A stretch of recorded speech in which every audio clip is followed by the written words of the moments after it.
اسرائیل کی انسانیت دشمنی گلوبل اسموتھ فلوٹیلا پر حملہ کر دیا۔ غیر ملکی میڈیا کے مطابق غزہ امداد لے جانے والے فلوٹیلا پر صہیونی نیوی نے دعویٰ بولا۔ کشتیوں پر سوار انسانی حقوق کے کارکنان کو حراست میں لے لیا۔ 40 سے زائد کشتیوں پر مشتمل قافلہ سمندر میں ہائی رسک زون میں موجود۔ غزہ تک پہنچنے کے لیے 200 کلومیٹر سے بھی کم فاصلہ۔ فلوٹیلا میں شامل کئی کشتیوں سے رابطہ بھی منقطع۔ اسرائیلی وزیر خارجہ کی اسموتھ فلوٹیلا کو وارننگ، فوری طور پر سفر روکنے کی دھمکی دے دی۔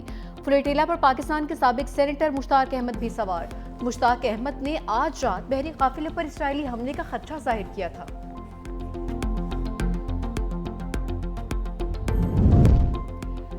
ٹرمپ کا امن منصوبہ حماس کا غیر مسلح ہونے کے شق میں ترمیم کا مطالبہ۔ دوحہ میں حماس رہنماؤں کی ترکی، مصر اور قطر سے امن منصوبے پر مشاورت۔ فلسطینی ذرائع کے مطابق حماس رہنما کچھ شقوں میں ترمیم اور اسرائیلی فوج کا مکمل انخلا چاہتے ہیں۔ حماس نے رہنماؤں کو قتل نہ کیے جانے کی عالمی ضمانتیں بھی مانگ لیں۔ ٹرمپ نے امن منصوبے پر حماس کو 3 سے 4 روز کا وقت دیا تھا۔ دھمکی دی تھی حماس نے تجاویز قبول نہ کی تو افسوسناک انجام ہوگا۔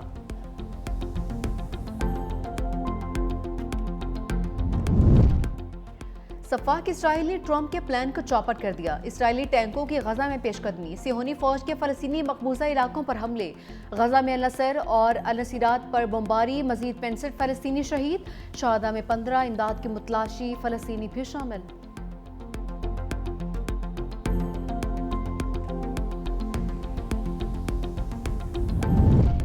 قطر پر حملہ، امریکہ پر حملہ ہے۔ ٹرمپ نے ایگزیکٹو آرڈر پر دستخط کر دیے۔ قطر پر حملے کو امریکہ کی امن و سلامتی کے لیے خطرہ سمجھا جائے گا۔ امریکہ کو جوابی کارروائی کرنے کا اختیار حاصل ہوگا۔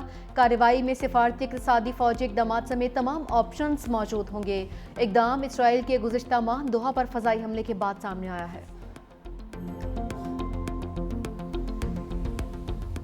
خوشگوار صورتحال جو انسانی جانیں ہیں جن کا ضیاع ہوا، اس پر شدید مجھے افسوس، دکھ ہے، تکلیف ہے۔ اب بھی میں سمجھتا ہوں کہ عوامی ایکشن کمیٹی کے اندر جو ذمہ دار لوگ ہیں، حکومت آپ سے بات کرنے کے لیے بالکل تیار ہے۔ جو آپ کے جائز مطالبات ہیں انہیں پوری فراخ دلی سے باوجلت ممکنہ حل کیا جائے گا۔ تشدد کا راستہ صرف انسانی جانوں کے ضیاع کی طرف جا کے رکے گا۔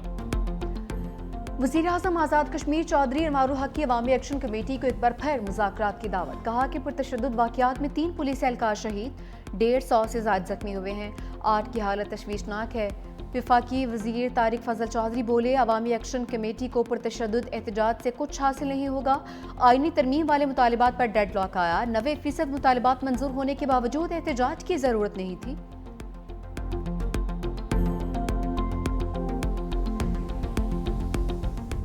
ہمارا دنیا کی انوائرمنٹ کی خرابی میں رول 1% سے بھی کم ہے، اور سب سے زیادہ متاثر ہونے والے ممالک میں ہم نمبر 1 پہ ہیں۔ ہمارے نقصان میں ہماری مدد کریں۔ ہم کوئی بیگ نہیں کر رہے، دنیا سے حق مانگ رہے ہیں۔ جمہوری طریقے سے آراء دیں، اختلاف کریں، تنقید کریں، وہ لہجے، وہ لفظ اختیار نہ کریں جو ماضی میں استعمال ہوئے اور ان کے نقصانات ہوئے۔ یہ ہم طے کر کے چلے تھے کہ ملکی بحرانوں کا حل نکالنا ہے۔ اس کا مقصد یہ قطعاً نہیں تھا کہ ہم بلینک چیک دے کے حکومت جو کرے گی، مسلم لیگ جو کرے گی، ہم اس کا ساتھ دیں گے۔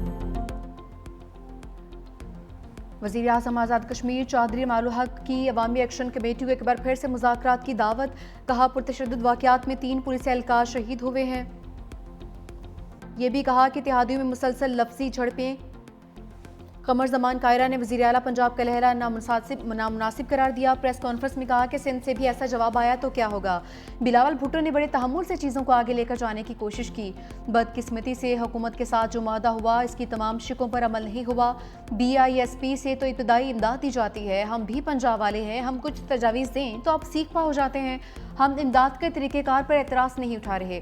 آپ کہتی ہیں چھوڑوں گی نہیں۔ وزیر اطلاعات پنجاب عظمہ بخاری کا بھی پلٹ کر جواب کہا کہ آپ لوگوں نے پنجاب حکومت کے خلاف پریس کانفرنس کی ریس لگائی ہوئی ہے۔ کاش آپ پنجاب میں رہ کر پنجاب کی بیٹی پر تنقید کرنے سے پہلے اپنا ماضی دیکھ لیتے۔ نون لیگ اور پیپلز پارٹی میں سیز فائر کی کوششیں۔ وزیر اعلیٰ پنجاب کے گرما گرم بیانات کے بعد دونوں جماعتیں متحرک، سیاسی پارا نیچے لانے کے لیے اہم بیٹھک۔ ذرائع کے مطابق ملاقات پارلیمنٹ ہاؤس میں اسپیکر چیمبر میں ہوئی۔ اسپیکر قومی اسمبلی ایاز صادق، نائب وزیر اعظم اسحاق ڈار، مشیر وزیر اعظم رانا ثناء اللہ، اعظم نذیر طارر اور طارق فضل چودھری کی شرکت۔ پیپلز پارٹی کی جانب سے سینئر رہنما سید نوید قمر، اعجاز جاکرانی شریک ہوئے۔ پیپلز پارٹی کا وزیر اعلیٰ پنجاب کے بعض بیانات پر تحفظات کا اظہار۔ دونوں جماعتوں کا افہام و تفہیم سے تمام مسائل حل کرنے پر اتفاق۔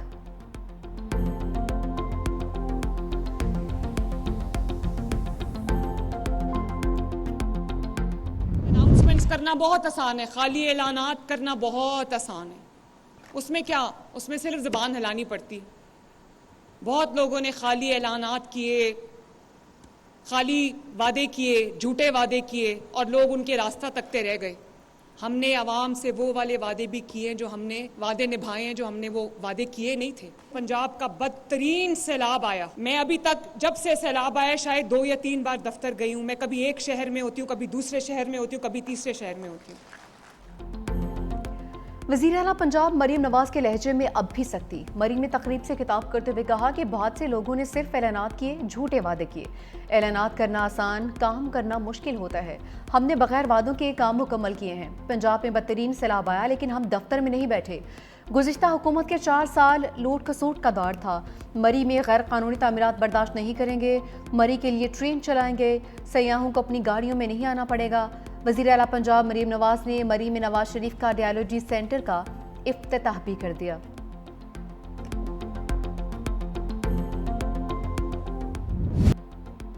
محسن نقوی نے بھارتی میڈیا کا پروپیگنڈا باؤنڈری پار پھینک دیا۔ کہا کہ بھارتی کرکٹ بورڈ سے کبھی معافی مانگی نہ ہی مانگوں گا۔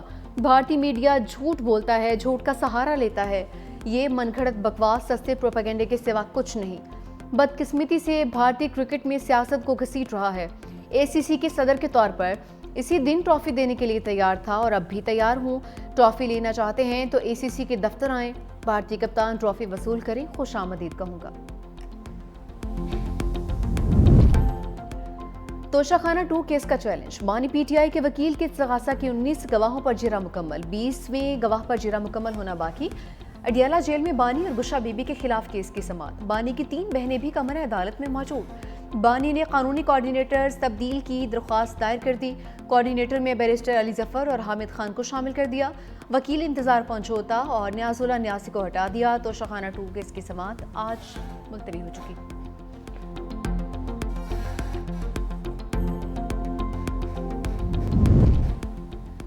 بانی پی ٹی آئی نے علیمہ خان اور علی امین گنڈا پور کو بیان بازی سے روک دیا۔ سینیٹر علی ظفر کی توشہ خانہ 2 کیس کے بعد میڈیا سے گفتگو۔ کہا کہ بانی پی ٹی آئی نے دونوں کے بیان بازی پر افسوس کا اظہار کیا۔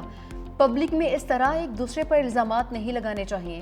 ہمارے آپس کے اختلافات کا فائدہ مخالفین کو ہو رہا ہے۔ بانی نے وزیر اعلیٰ کے پی کو کل فوری ملاقات کے لیے بلا لیا۔ عمر ایوب کے مقدمات کا فیصلہ ہونا۔ بانی محمود اچکزئی کو اپوزیشن لیڈر نامزد کر چکے ہیں۔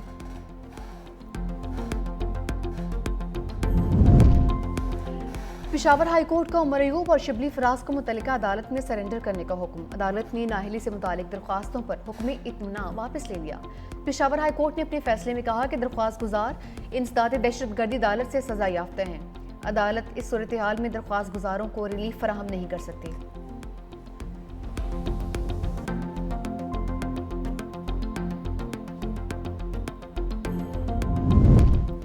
خیبر پختونخوا کابینہ میں رد و بدل۔ ارباب عاصم معاون خصوصی برائے ایلیمنٹری اینڈ سیکنڈری ایجوکیشن مقرر، اسرار معاون خصوصی برائے اریگیشن تعینات، صحت کا قلمدان صوبائی وزیر خلیق الرحمان کے حوالے، مشیر وزیر اعلیٰ احتشام کو ایکسائز، فضل شکور کو سیاحت کا منصوبہ مل گیا ہے، مشیر ظاہر چند زیب کو لیبر، پختونیار کو کھیل کی وزارت دے دی گئی، فخر جہان سے کھیل کا قلمدان لے کر پی ایچ ای کی ذمہ داریاں حوالے، حمید الرحمان معاون خصوصی برائے وزیر اعلیٰ مقرر، ڈاکٹر امجد معاون خصوصی سے صوبائی وزیر بنا دیے گئے۔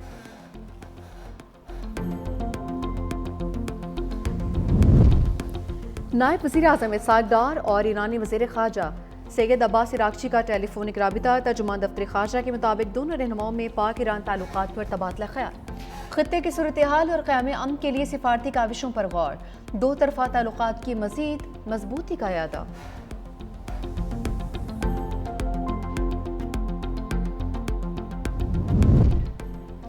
اگلے مالی سال کا بجٹ ایف بی آر نہیں بنائے گا، وزیر خزانہ محمد اورنگزیب کی قائمہ کمیٹی خزانہ کو بریفنگ۔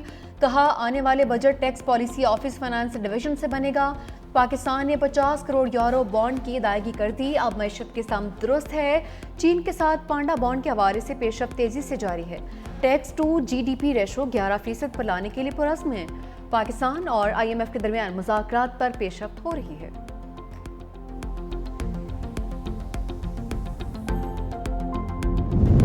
سیلاب سے کتنا نقصان ہوا، آئی ایم ایف نے رپورٹ مانگ لی۔ جائزہ مشن سے صوبائی حکومتوں کے نمائندوں کی ملاقات۔ سندھ میں 50 ارب، خیبر پختونخوا میں 30 ارب نقصانات کا ابتدائی تخمینہ۔ پنجاب حکومت کا سیلاب کی وجہ سے بجٹ سرپلس کی نشاندہی سے انکار۔ صوبائی حکومت کا اپنے وسائل سے سیلاب متاثرین کی مدد کا اندیا۔ سیلابی نقصانات کے باعث مہنگائی میں مزید اضافے کا خدشہ۔ رواں مالی سال ترسیلات زر 43 ارب ڈالرز تک جانے کا امکان۔ پاور سیکٹر کا گردشی قرض 2031 تک ختم کر دیا جائے گا۔ حکومت نے پلان آئی ایم ایف سے شیئر کر دیا۔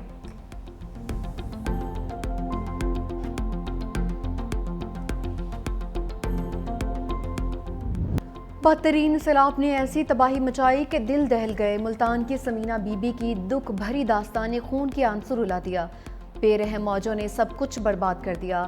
صاف پانی، خوراک اور طبی سہولیات خواب بن چکی۔ سیلاب متاثرین خاتون کھلے آسمان تلے زندگی کے دن گزارنے پر مجبور ہیں۔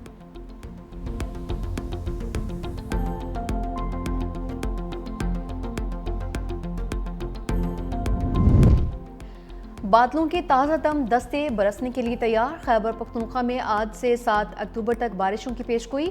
پی ڈی ایم اے نے الرٹ جاری کر دیا۔ پشاور، کوہستان، شانگلہ، بٹگرام، مانسہرہ میں بارش کا امکان۔ ایبٹ آباد، ہری پور، بنیر، مالاکنڈ، باجوڑ اور مہمند کے اضلاع میں ابر کرم برسے گا۔ کوہاٹ، چارسدہ، نوشہرہ، مردان، سوابی، ہنگو، کرک، بنو، لکی مروت میں بادل برسیں گے۔ پہاڑی علاقوں میں لینڈ سلائیڈنگ کے سبب سڑکوں کی بندش کا خدشہ۔ پنجاب میں 5 سے 7 اکتوبر تک طوفانی بارشوں کی پیشگوئی۔ دریاؤں اور ملحقہ ندی نالوں کے بہاؤ میں اضافے کا امکان۔ اسلام آباد ہائی کورٹ میں سماعت کے دوران جعلی ڈگری کا تذکرہ۔ پلاٹ الاٹمنٹ کے جعلی کاغذات سے متعلق کیس کی سماعت کے دوران دلچسپ ریمارکس۔ وکیل درخواست گزار نے کہا کہ پلاٹ خریدا گیا تو بعد میں پتہ چلا دستاویزات جعلی ہیں۔ جسٹس محسن اختر کیانی نے کہا کہ اس ملک میں تو 39 سال بعد قانون کی ڈگری بھی جعلی نکالی جاتی ہے، آپ تو پھر بھی ایک پلاٹ کی دستاویز کی بات کر رہے ہیں۔